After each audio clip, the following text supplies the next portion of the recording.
Hola amigas y amigos de Letra Capital, su podcast literario. Una estupenda noticia es sin duda el regreso de Luis Hernán Castañeda al cuento, luego de varios años.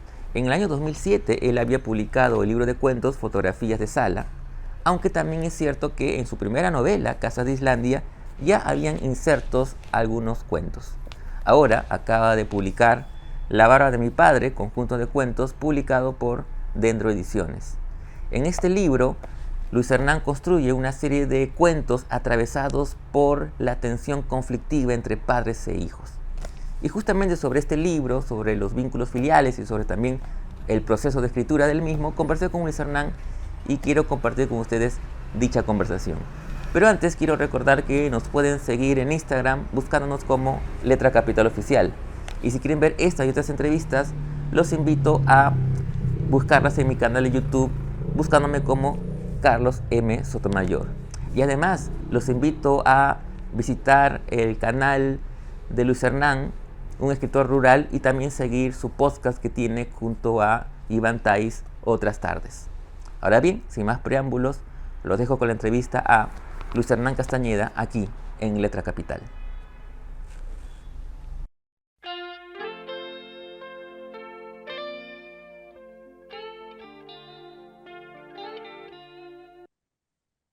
Hola Luis Hernán, ¿cómo estás? Primero que nada, gracias por tu tiempo y por este momento para conversar sobre tu nuevo libro de cuentos, La barba de mi padre, que ha sido publicado por Dendro Ediciones en una muy bonita edición además. ¿Cómo estás, Luis Hola, Hernán? Carlos. Bien, Carlos, ¿qué tal? ¿Cómo estás tú? Un gusto verte, aunque sea a través de la cámara, de la pantalla. Me hubiera gustado reunirme contigo en Lima, como te dije, pero bueno, por cuestiones y por viajes estoy ahora en Argentina y aún así conectado para conversar sobre este libro, que también está por acá. Lo tengo Estupendo. conmigo, así que muy contento de hablar contigo. Gracias por la invitación, Carlos. No, al contrario, siempre es un placer leerte y charlar contigo también, por supuesto.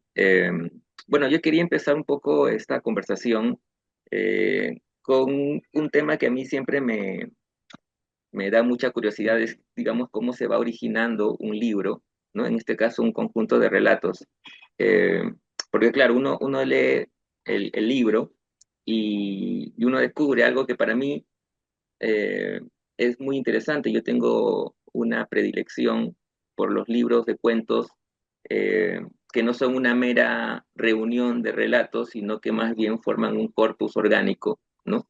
Eh, y claro, uno lee el libro y ya nos damos cuenta de que sí, de que evidentemente cada relato es independiente del otro, pero que juntos forman un corpus bastante orgánico relacionado con temas, con atmósferas, en fin, ¿no? Entonces quería un poco antes de entrar en los temas del libro, que nos cuentes un poco cómo fue este proceso, digamos, tú tenías más o menos una idea y apuntaste hacia esa dirección, o fueron apareciendo los relatos y más bien tú te fuiste dando cuenta que todos los relatos tenían pues este vínculo común. Sí, bueno, Carlos, yo creo que hay al menos dos tipos de autores de libros de cuentos, autoras de libros de cuentos. Lo Ujú. que tú has mencionado, los autores que hacen, digamos, antologías o van acumulando diferentes cuentos que tienen nacimientos independientes y los van, digamos, albergando en un solo libro que se convierte en un repositorio de casi miscelánico de heterogéneas creaciones de diferentes momentos incluso, ¿no? Yo creo que esos autores tienen una especie de trampa, digamos, porque Ujú. ellos sueñan o piensan o proyectan que más adelante, cuando se haga años después la antología definitiva de su trabajo, podrán coger de aquí y de allá de diferentes libros y ahí sí crear esa unidad orgánica perfecta que serán los cuentos elegidos del final de su o del último tramo de su carrera, ¿no? Yo trabajo de una forma distinta, quizá porque me identifico más como novelista y me gusta más pensar en arquitecturas totales, entonces trato de imaginar desde el principio, desde el inicio, cómo se vería el libro completo como un cuerpo con diferentes órganos, dentro del cual cada cuento cumple una función diferente o agrega algo distinto, un matiz diferente. Esto lo hablaba con mi amigo Jeremías Gamboa, que presentó el libro en Lima hace una semana, nada más, ¿no?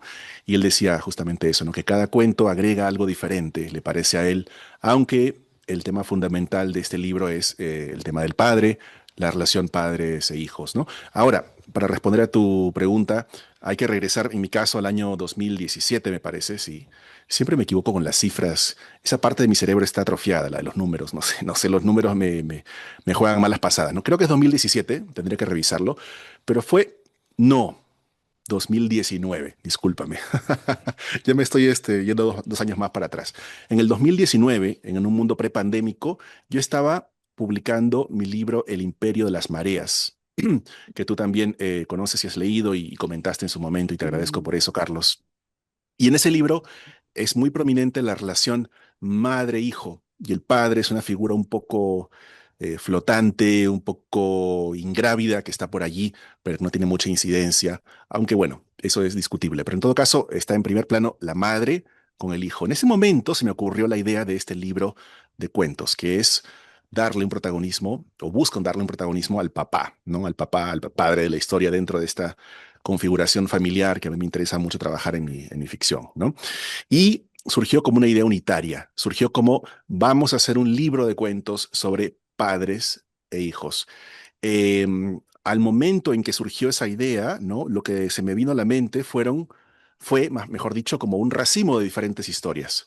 La más importante, el núcleo, la primera, digamos, el Big Bang original, se dio con Barba, que es el primer cuento del libro, donde hay literalmente una barba. La barba es la protagonista del relato, y ese fue el primer cuento, pero alrededor de ese cuento habían otros, como por ejemplo Balas, que es el segundo cuento, que también es muy, digamos, muy directo en su presentación de la relación paterno-filial como centro de la ficción, ¿no? Hay otros que son más laterales, como por ejemplo hay un cuento sobre un profesor y su alumno, que es una especie de paternidad desplazada, algo un poco Claro. más indirecto.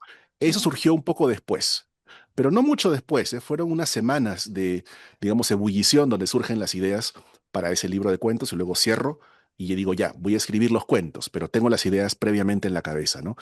Y sí, debo confesar que hay un cuento, el último cuento de este libro, que se llama Diario de Montevideo, que sí proviene de otra matriz, ¿no? Ese cuento, que en realidad es más un diario ensayístico, tipo así Teju Cole, con fotos además, tipo Sebald, ¿no?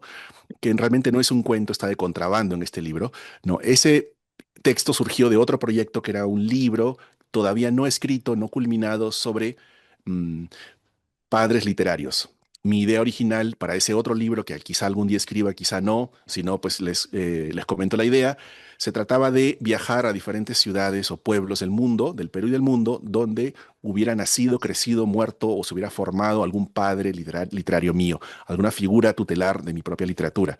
Estaba Lebrero, que aparece en el último libro, el último cuento de este libro. También estaba Kafka, también estaba Raymond Carver. Dicho sea de paso, hablaremos de Carver después. Y también estaba Arguedas, José María Arguedas y otros más, eran 7 me parece.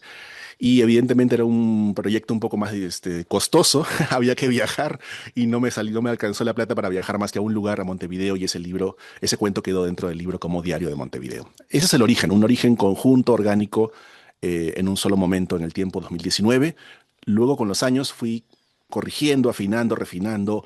Iván Tais, que tú lo conoces muy bien y que yo también es un amigo, un escritor admirado, me ayudó mucho con la pulida final del libro, digamos, ¿no? Claro, ahora que mencionas justamente el tema que une el libro, que tiene que ver con esta relación filial padre-hijo, ¿no? De encuentros, pero sobre todo de desencuentros, ¿no? Eh, Ujú. claro, hay muchos de los relatos en los que el protagonista, digamos, ¿no? Tiene una relación, digamos, conflictuada con el padre, ¿no?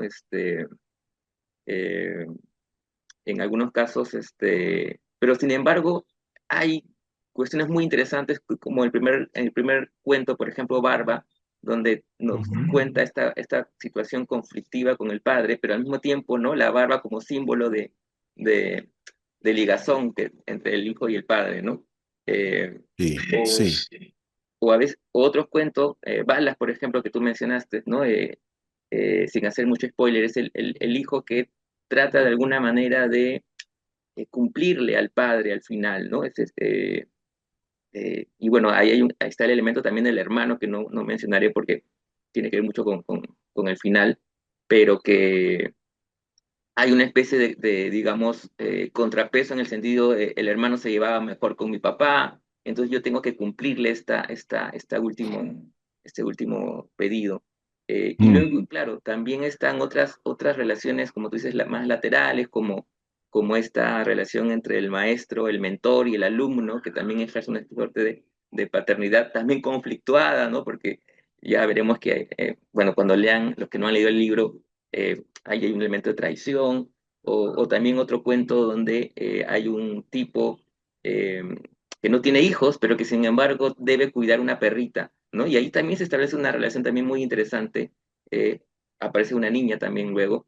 Y luego el último cuento que tú justamente mencionabas, que es, claro, no del padre, digamos, eh, biológico, sino el padre literario, ¿no? Ese es un protagonista que, como tú dices, viaja a buscar a este padre literario, en este caso es Mario Lebrero, entonces obviamente viaja a Montevideo, ¿no? ujú, Eh, mm. entonces abarcas el tema, digamos, con varias aristas, ¿no?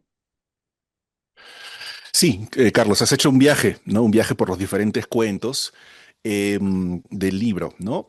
Yo lo pensé así, mira, pensé así el recorrido del libro. Primero, el hijo mayor, aparentemente adulto y ya pues maduro, que recuerda al padre. Recuerda la barba del padre y a través de ese recuerdo, de esa memoria, hace presente la figura de su padre que sigue siendo, aunque él no lo ha reconocido, una sombra en su vida. A partir de ese recuerdo hay un viaje al pasado, ¿no? Hay un viaje que es tanto geográfico como histórico hacia el pasado. En el segundo cuento hay un retorno de los Estados Unidos al Perú, que es un tema que me gusta mucho tratar. Traté ya, por ejemplo, en Expedición a Inca Dormido, el tema del retorno imposible a la patria perdida, ¿no? Digamos así. El tercer cuento, que es Tesoro, es un cuento en el cual ya estamos de lleno en el Perú y estamos además en el Perú rural, ¿no? En una zona rural de producción de pisco, ¿no? De uvas y de pisco en el sur del Perú. Y es la infancia, la niñez, donde el padre ya no es un recuerdo, sino que se presenta físicamente como un personaje que está actuando y que está, digamos, no criando al hijo, sino que lo que conflictúa esta relación que tú has mencionado es el tema de que los padres aquí no son padres creadores, sostenedores del mundo, no son padres alimentadores, ¿no? Son padres más bien destructivos, son padres eh, que engañan, son padres que de alguna forma en vez de colaborar con la educación y el crecimiento de su progenie, lo que hacen es más bien minar ese proceso, ¿no? Es casi un adversario el padre. Yo diría que sí, que el padre acá es en el conflicto y entre el hijo es el héroe, digamos, y el padre es el adversario. Aunque con matices, porque después hay un acercamiento más empático hacia el propio padre que sufre, ¿no? Bueno, y después, para continuar con este recorrido que tú has esbozado, frente a este padre físico de la infancia que se presenta como un estafador, literal y simbólicamente, el hijo herido retorna al futuro, ¿verdad? Retorna a su, digamos, a su adultez. Hay un camino de vuelta al presente a través de Papá en Madrid, que es un personaje juvenil, ¿verdad? Que sale de ese espacio infantil traumático, como quieras llamarle, y encuentra en la literatura, en el viaje, en el retorno al exterior, esta vez a Madrid, ¿no? A Estados Unidos, una posibilidad, ¿no? Pero también se encuentra con estas trampas de la paternidad a través de la relación que establece con un autor mayor que es como su mentor. Es un autor peruano que aparece o figura como una suerte de padre alternativo, ¿no? Es como que ya el padre físico, biológico queda de lado y en la segunda parte del libro empezamos a hablar de padres sustitutos, ¿no? En el siguiente cuento, ya el propio héroe tiene que asumir la figura paterna, ¿no? Y ahí empiezan los problemas porque se da cuenta de que el padre que él rechazaba y fustigaba y criticaba, en realidad vive dentro de él. Este es un elemento que yo vincularía en la ficción peruana y, bueno, latinoamericana actual que me interesa más con el libro Vivir abajo de Gustavo Faberó. que tiene una cosa muy similar, ¿ah? Muy similar de la relación del padre y el hijo, aunque Faberón lo hace pues en clave más bolañesca, en clave más política, en clave más cultural, aunque a nivel psíquico básico hay esta idea, ¿no? De que ahora yo debo encarnar a mi padre, ¿no? En el caso de Vivir Abajo es el cazador de nazis que se convierte en asesino, irónica y paradójicamente, ¿no? Bueno, y después está el cuento de la perrita que tú dijiste, donde se va a ver un poco el lado más perverso de la paternidad, ¿no? La paternidad perversa, destructiva, diabólica, en fin, es un poco lo nefasto. Es el cuento más oscuro, digo yo, y el más difícil tal vez de consumir o de aceptar en este conjunto. Y en el último cuento, para terminar el viaje, está pues el viaje a Montevideo, y allí se da digamos, este hallazgo final de una posible paternidad positiva, quizá luminosa, a través de Mario Lebrero, ¿no? Ujú. Eso, Claro. diría yo. Eh, Justo te iba a preguntar sobre el orden, pero ya más o menos los has explicado, ¿no? Porque claro, tiene uno, lee el libro y uno entiende que hay una razón por qué empiezas con Barba y por qué terminas con el cuento sobre el hebrero, ¿no? Ujú. Y me parece interesante porque, claro, termina el libro con una cuestión más luminosa, a pesar de que el tema es, como tú dices, la rivalidad contra el padre, ¿no? Pero finalmente termina en algo más luminoso, haciendo alusión también a un título del mismo Lebrero, ¿no?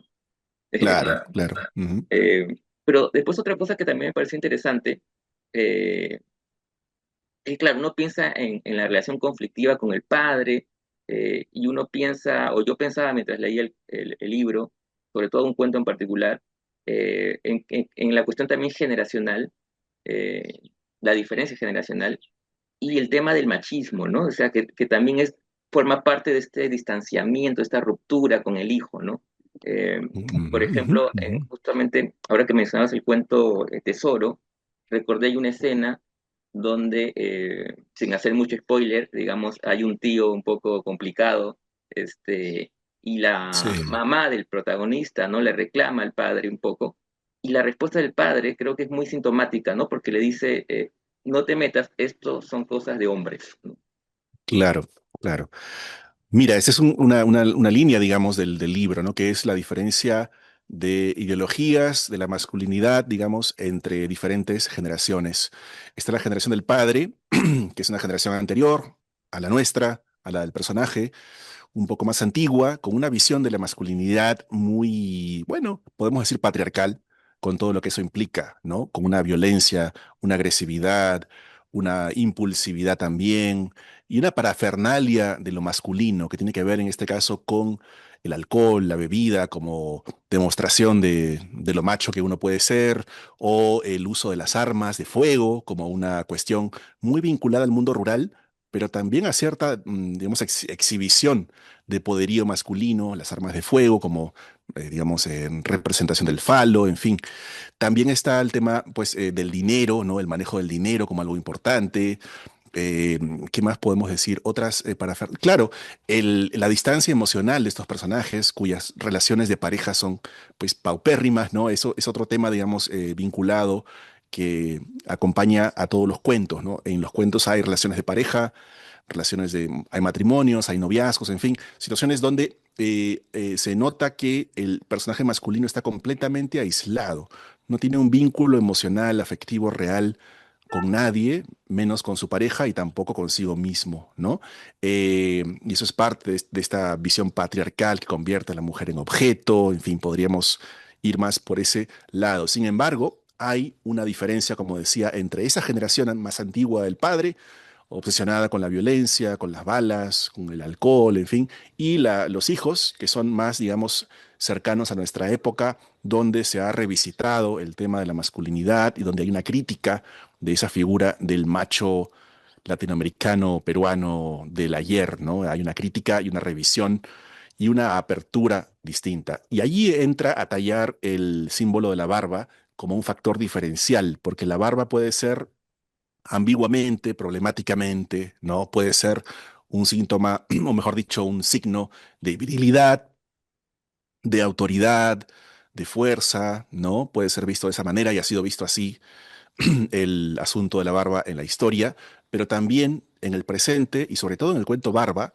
como tú lo has visto, la barba se convierte en ese factor o en ese, mejor dicho, esa máscara, ¿no?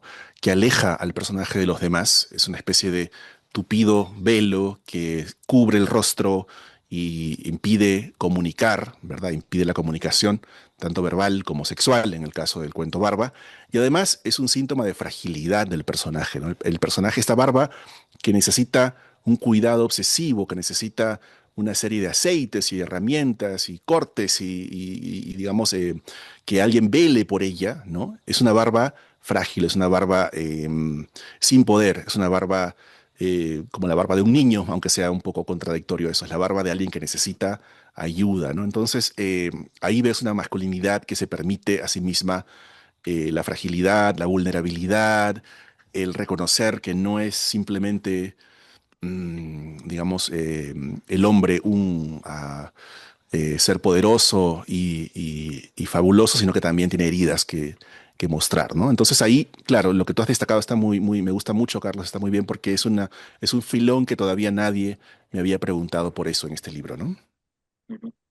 Eh, y otra cosa que también me pareció muy interesante cuando leí el libro es que también de alguna manera está presente el tema de la vocación literaria o la vocación por escribir, pero también vista de una manera crítica por, digamos, los padres, ¿no?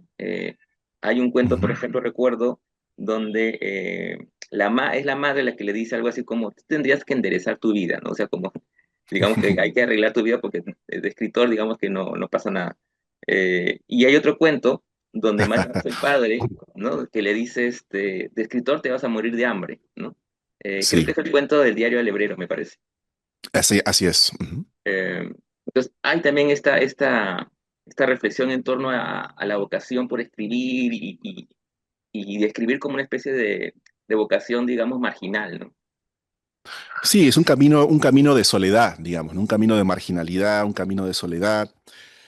Disculpa, un camino que aleja al personaje que lo asume de la familia, del cauce normal de su entorno, ¿no? Es un factor, una señal más bien de distinción y de marginalidad al mismo tiempo, ¿no? El personaje, me gusta mucho pensar en este libro como una suerte de novela en escalas también, donde los personajes, por más que tengan nombres diferentes y circunstancias diferentes, comparten un núcleo similar, que es la vocación literaria. Muy bien lo has localizado, Carlos, porque sí, efectivamente, creo que en todos los cuentos, incluso en el primero, que es Barba, donde el personaje no es un escritor, hay una cuestión literaria porque el cuidado que él le otorga a su propia barba, esos cuidados, ese acicalamiento diario, mima o copia o de alguna forma intenta representar la disciplina de la escritura también, ¿no? El cuidado de la barba es como el cuidado del texto.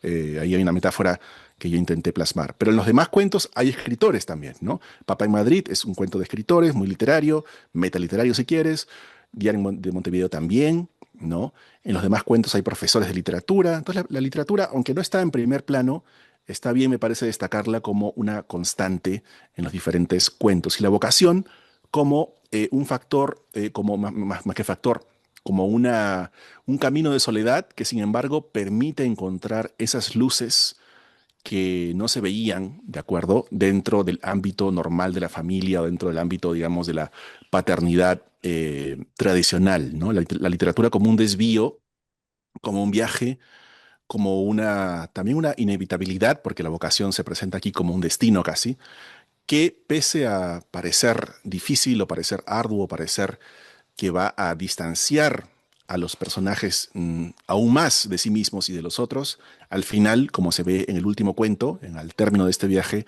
sí se convierte en un elemento de cohesión, de encuentro, de vínculo, ¿no? Me parece a mí.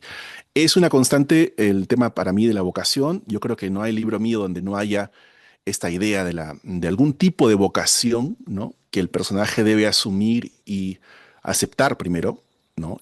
Como una lucha contra sí mismo y contra quienes le dicen que no la acepte, para encontrar o para descubrir a través de ella lo que tendría que, digamos, a sí mismo, ¿no? Y su propio destino. ¿Mm? Claro. Y también pensaba en una especie como que de toma de posición, ¿no? Respecto a la literatura, digamos, ¿no? Pensaba en el cuento Espejo Limpio, donde este mentor, ¿no? es un especialista en escritores raros, ¿no? Y luego, Sí. claro, el último cuento, ¿no? Que es también una especie de homenaje a un escritor raro como Lebrero, ¿no?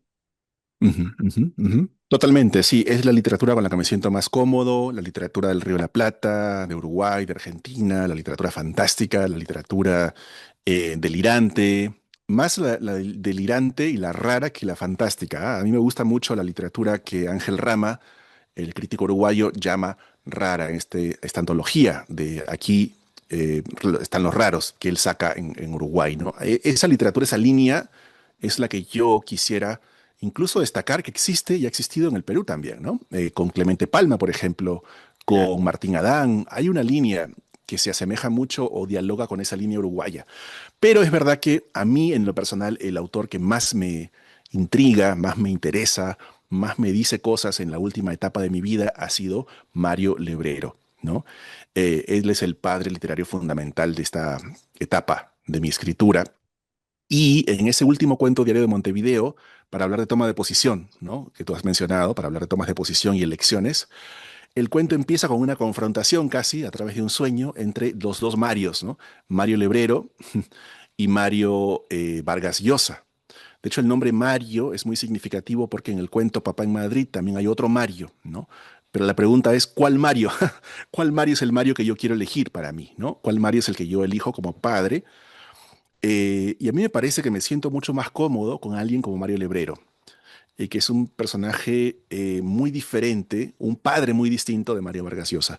Mario Vargas Llosa es un gran escritor que todos admiramos y es el autor de la disciplina férrea, ¿verdad? De la dedicación obsesiva, del trabajo constante, de la razón, de la lucidez, de la observación de la realidad política, social, ¿no? El escritor de la cultura peruana, ¿verdad? El escritor del éxito también. Conjuga todo, ¿verdad? Es casi la perfección inalcanzable la que Mario Vargas Llosa representa. En cambio, Lebrero es un autor que es casi su opuesto polar, ¿no? Un autor fracasado, literalmente, un autor desconocido casi toda su vida, un autor misántropo, malhumorado, aislado, sin reconocimiento, que vive solo, eh, en fin, es un personaje con el cual uno puede sentirse mucho más cercano porque no oculta sus vulnerabilidades, no oculta, sino que expone y hace literatura con esas sombras, ¿no? Entonces, hay una toma de posición a favor de Mario Lebrero en esta confrontación un poco juguetona, ¿verdad? Porque no es que yo esté rechazando completamente a Vargas Llosa me dio mucho, pero en esta época de polarizaciones es interesante plantear estos juegos, ¿no? Claro, claro, sobre Mm, todo las filiaciones que uno puede establecer, ¿no? Con autores. Eh, claro, claro. un poco para ir terminando, Luis Hernán, quería preguntarte un poco sobre tu relación con el cuento. Ya más o menos yo puedo entrever que es básicamente, creo yo, tú me corregirás, que es más bien la de un novelista que, ¿no? Digamos, que escribe cuentos también. Pero porque, digamos, uno piensa en tu libro de cuentos anterior, que es uno de tus primeros libros, que en realidad, creo, si no me equivoco, es el tercer libro, ¿no? Escribes dos Sí, novelas, luego aparece un libro de cuentos. Aunque ya en tu primer libro, en Casa de Islandia, pues se incluía algunos relatos, pero luego ya solamente publicas novelas hasta ahora, hasta la barra de mi padre. Entonces quería un poco preguntarte sobre tu relación con el género, ¿no? sí, sí, sí, creo que debería dejar de decir eso yo mismo, de que soy un novelista que escribe cuentos porque puede prestarse a bueno, entonces no son tan buenos o en verdad no es tu línea principal, ¿no? Claro, Yo aunque yo creo me que, refería más a, no eso, sino al enfoque, cómo uno, digamos, escribe los cuentos, porque, o mejor dicho, escribe los claro, libros de cuentos, ¿no? claro, Que es claro. un libro más un cuerpo orgánico, digamos. Totalmente, no, yo ahí rescato muchísimo un modelo que es el modelo de la disciplina de la vanidad de Iván Tais, ¿no? Que es un libro de cuentos dentro de una novela y casi una novela dentro de un libro de cuentos también, junto con un libro de ensayos a la vez y un libro de opiniones y de citas. Es un híbrido, ¿no? Claro, Yo, podrías dividirse en varios libros, ¿no? De hecho, los cuentos han sido publicados aparte, ¿no? En un libro, El sueño fugaz, si no me equivoco. totalmente, se publicó en Anagrama, Un sueño fugaz, como un libro de cuentos. Podrían extraerse las partes narrativas y hacer una novela, que sería una especie del Congreso de Literatura de Aira, pero en versión de Iván Tais. Y podría hacerse un libro de ensayos, ¿no? De ensayitos cortos, tipo, no sé, de opúsculo, un opúsculo así ensayístico, ¿no? O sea que es eso, que yo creo que lo que me interesa es esa interconexión, ¿no? Yo también tengo un lado ensayista, ¿no? De académico, y me interesa mucho desarrollar eso. Entonces, eh, cuando digo novelista que escribe cuentos, me refiero a esa tentación de pensar estructuras más amplias, aunque también me interesa mucho el género del cuento. Yo tengo, siendo estrictos, 3 libros de cuentos. Casa Islandia contiene un libro de cuentos también, un poco al modelo de la disciplina. Ujú. Eh, Fotografías de Sala 2007, que tú ya mencionaste, que es un libro de cuentos tradicional, y La barba de mi padre. Y tengo en producción, digamos, en producción mental, todavía en fantasmagórica, en ensoñación, un nuevo libro de cuentos también, porque ya tuve esa experiencia por la que tú me preguntaste al principio de la entrevista, que es la de la génesis de un conjunto, ¿no? Ya tengo un núcleo, así como la barba fue el núcleo de esto, ya tengo un nuevo núcleo y tengo las semillas de 6 o 7 cuentos que, bueno, ya quién sabe cuándo se publicarán, quizá dentro de 10 o 20 años, vamos a ver, pero que, digamos, es la garantía de que voy a seguir haciendo cuentos en el futuro. Es un género que me gusta, es un género que leo, nunca dejé de leer cuentos, ¿no? Y eso creo digamos, hay que decirlo porque es verdad que comercialmente hablando, en estos tiempos en los que la literatura está tan atravesada por el capital, es verdad que se prefiere la novela, ¿no? Es un tema distinto. Pero el cuento latinoamericano tiene una fuerza increíble y tiene a Borges como el principal defensor. Entonces es una tradición que creo que nunca morirá. Y de hecho conversaba el otro día con Fernando Ampuero sobre esto, que es un gran cuentista y novelista, y él me decía eso, él tenía la sospecha, la teoría, la intuición de que el cuento tendrá una larga vida entre nosotros, ¿no? Ujú. Ujú. Sí, sí, sí, sí. Y bueno, hay muchos defensores, incluso a nivel editorial, ¿no? Pienso en Juan Casamayor con Páginas de Espuma, ¿no? Una editorial española exclusivamente de cuentos, ¿no? Claro, por supuesto, es un referente para todos, sí. Ujú. Ujú. Bueno, gracias, Luz Hernán. Ha sido un placer, como siempre, conversar contigo y amigos. La vara de mi padre ya está en librerías acá en Lima. Nuevamente, gracias. Carlos, Carlos, las gracias a ti, eres lo máximo, te agradezco mucho tu lectura, te agradezco mucho tu amistad, tu compañía y espero que sigamos conversando muchas veces más en un futuro. Gracias. Gracias.